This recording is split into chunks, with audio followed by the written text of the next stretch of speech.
From Chicago's CAN TV, a look at the week's events is reported in the newspapers, in the blogs and online, and on radio and TV. This is Chicago Newsroom. Hi again. Welcome to the show. So something remarkable happened this week. A kid was shot to death in Chicago. And the nation noticed for a change. It's something we haven't seen before.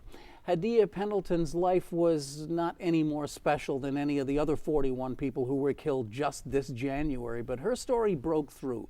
The fact that she'd just come back from performing for the president's inaugural, the anti-gang video she appeared in, the fact that she seemed to be someone destined for a future leader.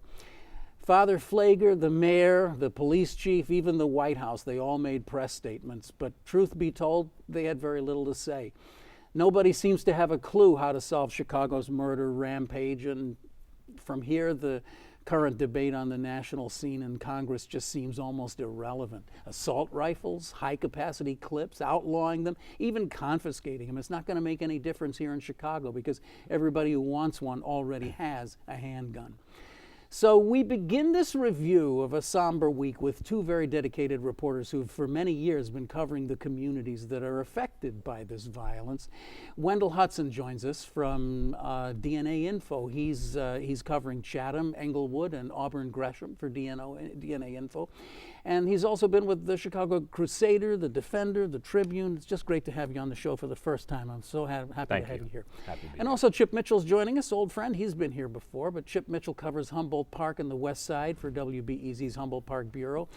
He's reported for NPR, BBC, the Christian Science Monitor, and others. And today we're all Chicagoans, and I'm glad to have you on the show Great again. to be here, Ken. Thanks for being here, Chip. The violence that we are seeing in Chicago is so dramatic and so serious, and there are these moments. There are moments like Hadia, but I was taken yesterday by the comments that our own police chief made after saying that he had just come back from the White House, where he was meeting with all the top minds on all of this stuff, and they were all sitting around talking, and he came back and basically had to stand there and say, I got nothing. I don't have any idea. It's like we've got all these ideas, we're trying them all, but the truth of the matter is what he said was, I don't know. And essentially from the mayor, you have him choking up before the TV cameras on Wednesday, and of course that's very effective politically. We haven't, I don't think, as this slaughter of most largely young people in Chicago continues, I don't think we've seen so much in the way of effective policies. Obviously, Mayor Daley, Richard M. Daley, Emanuel's immediate predecessor, he had a habit of blaming this on parents. He'd come back to that again and again in a crisis like, after an incident like this.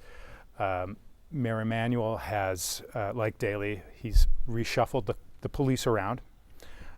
He has talked a lot about limiting, cracking down on gun manufacturers and so on, and you're pointing out some of the obvious shortcomings of that strategy, if you can call it a strategy. He's urging witnesses to come forward.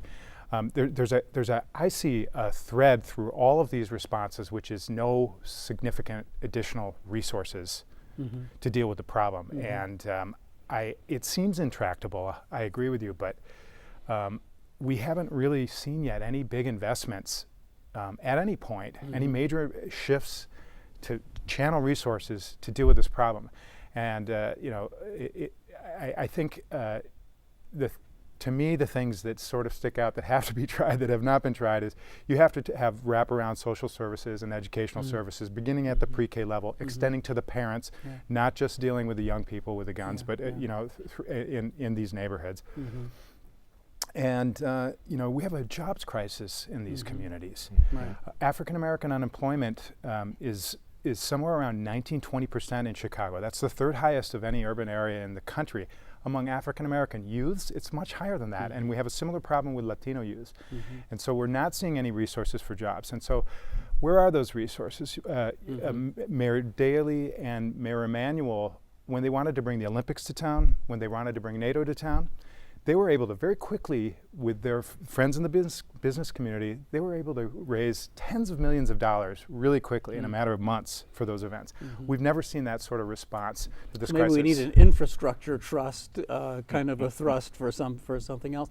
You know, Wendell, this is a kind of a grotesque way of putting this, but if a madman with an AR-15 walked into one of our high schools and shot and killed 40-some kids in 3 minutes, the world would be on fire. I mean, it would be bigger than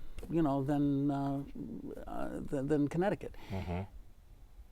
There's something about the fact that it happens 1, 2, 3 a day, and that it happens in an isolated community that doesn't get a lot of media coverage, that just changes the formula somehow, and it becomes somehow less of a priority. Well, I think with Chicago being a large urban city, as is New York, as in Los Angeles, that people expect violence in large cities. But when it happens in a small town, as you say, a rural town that oftentimes people don't hear much about, when it happens in one of those small towns, it becomes a big national news, and it sort of pushes violence to the forefront. You know, a lot of people in the community here in Chicago had argued why the president waited until the catastrophe in Connecticut happened, when you have right here in his own hometown, you have shootings and murders going on all the day. There was no push for gun legislation then, but as soon as it happened in this small town in Connecticut, then all of a sudden it became more of an emergency. So the community, they were a little alarmed by that, because they just felt that the president, being from Chicago, being aware of the violence here, they just feel that he has not done enough to address the issues of violence here, that obviously it doesn't look like it could be handled on a local level. That's it.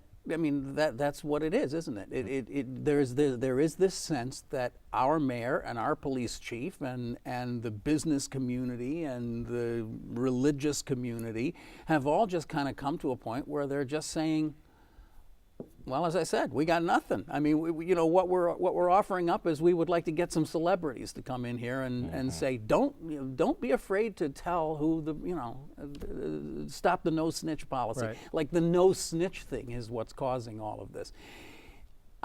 We talked a little bit before the show. We have been reluctant to spend a lot of time on this show talking about this topic for the very reason that the conversation essentially just drills down to ground very quickly. There appears to be very little that you can do, and I read the Tribune editorial this morning, which feels the same way, sort of like it's just, we're distressed, we're distraught, we're heartbroken, we don't know what to say. We want something done. But, Chip, you do raise a very intriguing question. When our 100-year-old sewers are backing up and our water pipes are leaking and our street lights aren't working, we understand that you have to throw resources at that, and we go out and find the money and we put resources in it. I've tried to ask at this table so many times, and I don't think we have had a clear answer to this, but surely our police are at historic low numbers. I understand that just throwing cops at it isn't the answer, but there has to be something. Couldn't 200 more really well trained and really well directed police officers get a handle on this, or is that just like a disconnected guy view? Well, I mean, you brought up something very interesting about the snitch, the no snitch code, so to speak, that the superintendent has been talking about, and he has says that he wants to recruit celebrities like NBA star Derrick Rose, who's from the Inglewood community on the South Side. But I think it goes a little bit deeper than that. And because I cover Inglewood as well as Auburn Gresham, which is right next to it, two very economically challenged communities. Absolutely. The residents there do not trust the police. That has been a historical problem in Chicago. So one of the contributing reasons for this don't tell, don't talk type of policy, it's because they don't trust the police. And Superintendent McCarthy had acknowledged previously that he wants to sort of bridge the gap between the police and the community, and I think that would be a great start. Yeah, I mean, you got to give him And credit for that. He has at least acknowledged that that is a historic issue, which is a start. The people in the community, they also say, you know, if we had a better relationship with the Chicago Police Department, if we feel we could trust them, if we were not all put in the vacuum, then we probably would be more eager to work with the police. I mean, when you have initial police reports with the Pendleton case, where the initial police report said that she was with a group of teens, and that while she was not the target, that the group she was with were, quote, probably gangbangers. And that when she got shot, that nobody helped her. And then they had to turn around later and say, well, you know, that's not exactly true. So then people in the community say, you know, I wonder. And they didn't say it. It was brought up to them by people in the media, and they had to backtrack. They had to backtrack. And so, you know, people who live over in the Kenwood neighborhood, people who live over in the Bronzeville community, they say, you know, I wonder if this Pendleton shooting, if this would have happened on the north side in Lincoln Park, which is predominantly white, upper class residents, and if Pendleton was white, would the initial police report have said that these were a group of gangbangers hanging out in the park, and as a result, this innocent girl got shot? That's the question that remains to be asked. Well, yeah, and that question hangs out there, and we arrive at the point that we so often arrive at in these conversations, where that question, you can answer it for yourself. You know the answers to these questions, and we're left kind of where we are. So, you know what? We got so much else going on this week, I think we should change topics reluctantly, all right? Okay. It's always a shame to leave that topic because, as you said, it doesn't get the attention it deserves. But here we sit. Here we go. Here we sit. And, you know, they're doing the same thing over at police headquarters. There are people sitting around tables down there in meetings, and they're having this conversation, and they're arriving at this same point. And they're saying, what do you do? Well, with the upcoming school closings, I think we may see more of these shootings, which obviously is another big issue here in Chicago. Because of territory. Because of territory. Now, the commission, the utilization commission that was sanctioned by the school board, was school CEO Barbara Byrd Bennett, had recommended not to close any high schools, regardless how bad they're doing academically. If they got a 2% dropout rate, a 2% graduation rate, a 90% dropout rate, keep them open. And partly the reason is so that if you close a high school, then you have kids from that high school having to go travel to another high school and crossing gang boundaries, putting them in jeopardy. And I have to say that sometimes this is one of these things, again, that you have to just sort of step back and say, my God, at the highest levels of the administration of this city, the highest political and appointed levels, they are acknowledging gang territories and saying, yeah, we can't do anything about that. I mean, we can't move 50 kids from this school to this school because the gangs won't permit us to do it, because the gang structure is more powerful than our police department. Yeah, it's interesting. I think they learned from the Darian Albert incident back in 2009, the young man. But this is the reality that we live in. This is what we are living with. And this today. is something that goes back decades in Chicago. We have a gang issue here in Chicago that is much different and much deeper and stronger than you know any other big city in the country. But I keep hearing from experts that these shootings are not gang related. That many of them are just sort of like interpersonal arguments that go on with people who, you know, somebody disses somebody and then they shoot them. But I don't know. I mean, well, of course, nobody does. But there still is a very large vestige of gang activity that runs policy and that sets policy in our city. It's a shameful thing to have to admit. But you talk about the school closings, and this is something else that is going on because, again, you guys cover largely the south side, largely the west side. You're covering communities that are going to be most impacted by these school closings. Barbara Byrd Bennett seems to be doing a very good job of kind of keeping the lid on this and handling things a little bit, but now she's saying maybe we'll only close 20 schools. Only 20! So, it used to be that we got upset when we were closing 4 or 5 or 6 a year. Now we've got it to the point that, oh, wow, really? Thank you. You're only going to close 20 schools. And the questions of how much resources are actually saved by doing this, those questions are very large. They loom large in the discussion. And we all know that a lot of the reasons they want to close these schools is because they want to give them to the charter operators. Well, yeah. There is a lot of suspicion in the neighborhoods. It's not just coming from the teachers union. There is suspicion that this school closings is part of a push toward privatizing public education. Absolutely. And but let me just say one quick thing before you expand on that. That in a lot of the communities that you guys cover, these buildings are run down, horrible places that even the charter operators aren't going to want. Well, I want to tell you something. I live in Humboldt Park. Right outside our bedroom windows is an Erie charter school. It's an elementary school, the former Catholic school building. They're building a 4-story addition to this 50s era school. A 4-story addition, including a gymnasium. Literally a stone's throw, like across the alley, is Von Humboldt Elementary School that houses 2 elementary schools. It's a huge, hulking early 20th century building. It's huge. Well. Yeah. It houses 2 elementary schools now, but both of those schools together total about 500 seats. So the school is half empty. It looks like it is run down. It looks like hell from the outside. And then there's a sparkling new addition going up on this charter school. Because they have their own line to Springfield, and they're getting money when CPS schools are not getting the money. They're getting it directly. They have their own tap into the legislature. Is this an efficient way to run public education? Is this what's best for the kids in my neighborhood? We'll leave that to you, dear viewer, to decide that one yourself. But it does raise the very interesting question of what happens to when Von Humboldt is finally killed off, and there's already a charter across the street, so the charters don't want it. What's going to happen to that building? The CPS doesn't have money to tear it down. Okay, so you're going to have this gigantic empty building. Well, that's going to make a great contribution to the community, isn't it? Right. Right. So these are the aspects of this issue that don't seem to get much play because we're looking at a tiny piece of the picture. We're not looking at the unintended consequences. I mean, this privatization thing.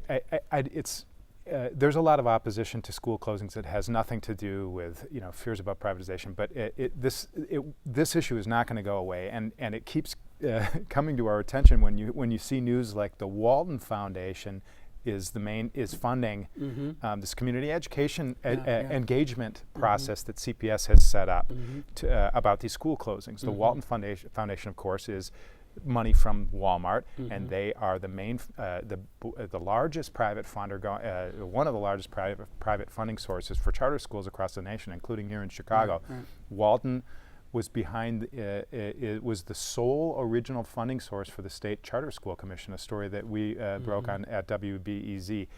So, it's hard not to have the impression that these charter schools are about disassembling well, there's education. money to be made. There's money to be made disassembling public education in America for a while, and then once that part, well, you got to keep in one thing that people have to remember with most charters, they are ran by not-for-profits, and so when you have a not-for-profit, they have the ability to have money donated to them. Where people can, write it off and things, and philanthropists. So it's almost like they'll be self-financing themselves because unlike the neighborhood schools, the not-for-profits, they can go and they can solicit more funds, and so that's less money for the school district to have to spend.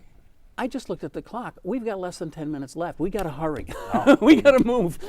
Chip, CTA announced this thing. You had a great story this week about Ashland Avenue. They want to basically tear up a huge stretch of the middle of the city, Ashland Avenue, and put bus rapid transit on there. Yeah, this is part of a big long corridor that they've been studying with a federal grant for a couple of years now. The options were Ashland or Western, and our sources in multiple agencies in the city are telling us that all of the transit directors and big urban planners in various departments are behind a plan to put this BRT, bus rapid transit line, on Ashland. It would start out at least 4.5–5 miles connecting the Blue Line station at Division with the Orange Line station at Archer. It's called the Ashland station. And basically what we should remind people even what bus rapid transit is. This is basically like a subway on wheels. It has all the advantages of moving a lot of people really quickly, but for a fraction of the cost, both the construction costs and the operating costs. So, yeah, this is very this is something that I don't think a lot of people who live in this corridor are familiar with.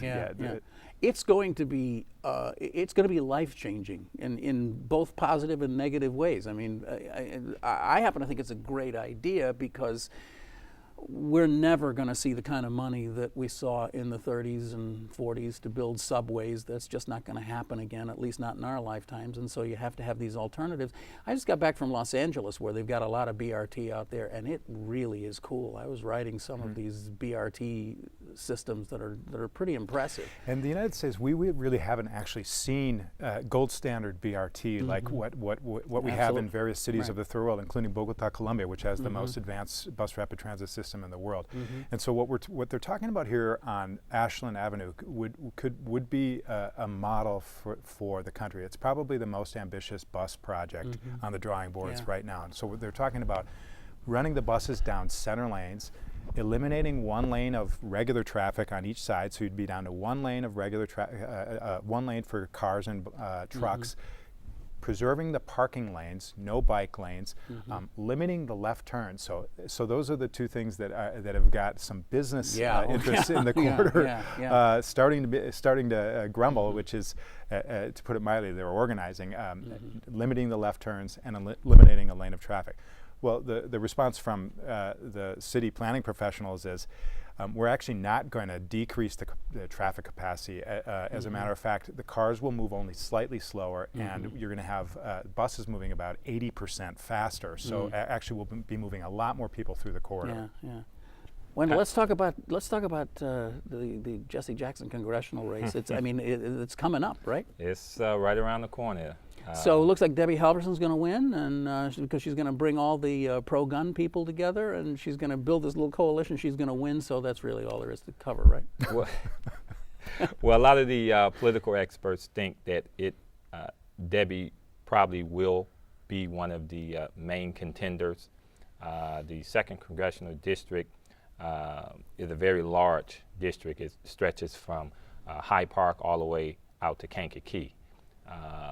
However, I guess one of the disadvantages political experts say against Debbie is that this is a district that is 50% black. Now, you have a little bit over 10 candidates that are black, so the expectation is that they're going to split up the vote, and as long as Halverson concentrates on the suburbs, that she could possibly squeeze in. So, it's a lot of back and forth debate there, but political experts are, at this point, pointing to her to probably be the underdog. What do you make of Tony Preckwinkle not endorsing her former, chief of staff or whatever it was? Robin Kelly. Robin Kelly? That caught a lot of people at City Hall by surprise, the endorsement of State Senator Tony Hutson for this political race, because a lot of people really felt that President Preckwinkle would endorse either Robin Kelly or her former colleague, Southside Alderman Anthony Beal.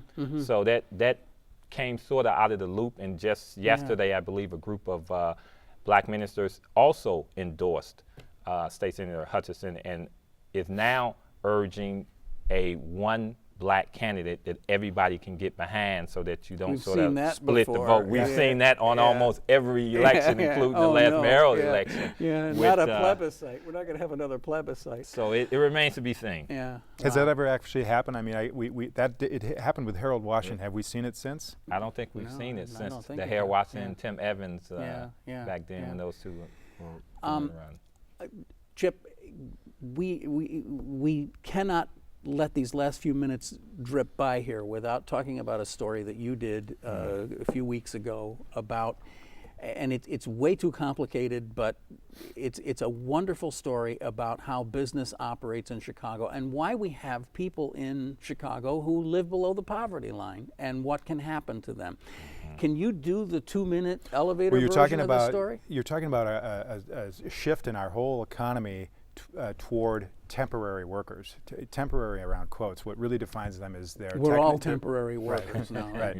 They're employed by a staffing agency, which then sends them to work for, the bulk of them are still working in offices, but increasingly they've also over the last 20 years, 25 years, moved into some of the most dangerous occupations, construction, logistics and transportation, and so on. So we're up to more than 2.5 million of these temp workers. That's almost back up to the level before the big recession, and that number has been climbing in the last 3 or 4 years. So yeah, we did a big story about how a guy who's cleaning vats of used to make household liquid products like shampoos. He's cleaning a vat with, using a hot citric acid solution in a factory this is near in Bedford. Chicago. Yeah, well, in Bedford Park, right Bedford outside Park, of Chicago, right. right by Midway Airport, where a lot of these jobs are around the airports. And he is scalded over about 80% of his body with these chemicals. The tank erupted on him, and the bosses at this factory didn't call 911. They didn't bring him to the shower, the drenching shower they had installed in the factory. They did eventually, after about 35 minutes or so, send him off for some care, but they sent him with one of his coworkers, another temp worker, in his car to go to an occupational health clinic. He didn't. So this man didn't make it to a hospital. Right, and it was this, and so this temp worker's fighting through traffic to get him through to this clinic as he's yelling. It's just too awful to.